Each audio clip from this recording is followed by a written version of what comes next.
आता बातमी आहे एनडीटीव्ही मराठीच्या इम्पॅक्टची। बीडच्या कपिलधारवाडीमध्ये उद्भवलेला भूस्खलनजन्य परिस्थितीचा ग्राउंड रिपोर्ट एनडीटीव्ही मराठीने दाखवलेला होता। त्यानंतर भारतीय भूगर्भ सर्वेक्षण पुण्याचे संचालक मेगो चॅसी, वरिष्ठ भूवैज्ञानिक संदीप कुमार शर्मा यांनी गावामध्ये प्रत्यक्ष पाहणी करून तांत्रिक सर्वेक्षण केलंय। यावेळी काही कुटुंबांचे तात्काळ पुनर्वसन करण्याची गरज असल्याचं समोर आलेलं आहे। दरम्यान या सगळ्याबाबत भारतीय भूगर्भ सर्वेक्षण विभागाच्या पथकाशी बातचीत केली आमचे प्रतिनिधी आकाश सावंत यांनी। बीड जिल्ह्यातील कपिलधारवाडी जे डोंगराच्या कुशीत बसलेलं गाव, आज या गावाला अतिवृष्टीच्या पावसाने तडे गेले आहेत, रस्ते खचले आहेत, घरांना तडे गेल्याचं बघायला मिळत आहे। मी ज्या ठिकाणी उभा आहे तिथून माझा कॅमेरामॅन जो आहे तो 6 फूट इंचीवर थांबलेला आहे। एवढे तडे या गावाला बसल्याचं बघायला मिळत आहे।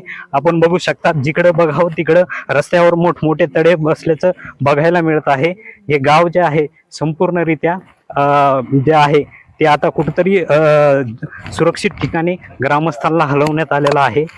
जे एक पथक देखील या गावामध्ये आलेलं आहे। काही अधिकारी माझ्यासोबत आहेत, काय सांगा सर? आज GSIचं पथक या ठिकाणी इन्व्हेस्टिगेशनसाठी आलेलं आहे। त्यांचं परीक्षण सुरू आहे आणि परीक्षण झाल्यानंतर त्यांचा जो काही अहवाल आहे तो माननीय जिल्हाधिकारी यांच्याकडे सादर करण्यात येईल। माननीय जिल्हाधिकाऱ्यांच्या मार्फत तो शासनाला पाठवण्यात येईल आणि निश्चितच प्रशासन नागरिकांच्या सोयी सुविधेसाठी, नागरिकांच्या सर्व प्रकारच्या सोयीसाठी या ठिकाणी तत्पर आहे।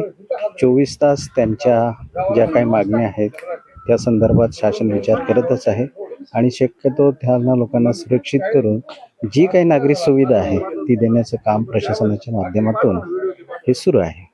सर, गावातल्या लोकांचं जे आहे ते कुठं त्यांना शिफ्ट करण्यात आलं? जवळच कपिलधारा मंदिर आहे, त्या ठिकाणी त्यांना शिफ्ट केलेलं आहे आणि त्या ठिकाणी जेवण भोजनाची व्यवस्था, त्याच्यानंतर जी काही आवश्यक बाबी आहेत त्याच्यामध्ये आरोग्य पथक असो, प्रशासनाच्या महसूलच्या विभागाच्या मार्फत असो, जे काही त्यांना सुविधा द्यायच्या आहेत त्या सर्व सुविधा त्या ठिकाणी पुरवण्यात आलेल्या आहे। आणि आम्हाला वाटतं की नागरिकांनी घाबरून न जाता, कुठल्याही प्रकारच्या अफवांवर विश्वास न ठेवता त्यांनी प्रशासनाने जे काही कार्य कार्यान्वित करत आहे त्यामध्ये लक्ष घालावं, जेणेकरून त्यांच्या मार्फत या सर्व गोष्टींचा त्या ठिकाणी पाठपुरावा करण्यात येईल। नक्कीच हे पथक आता या ठिकाणी दाखल झाला असून ते या भागाची पाहणी करत आहे आणि या गावातील जे ग्रामस्थ आहेत यांना देखील सुरक्षित ठिकाणी जे आहे त्यांचं स्थलांतर करण्यात आलेलं आहे।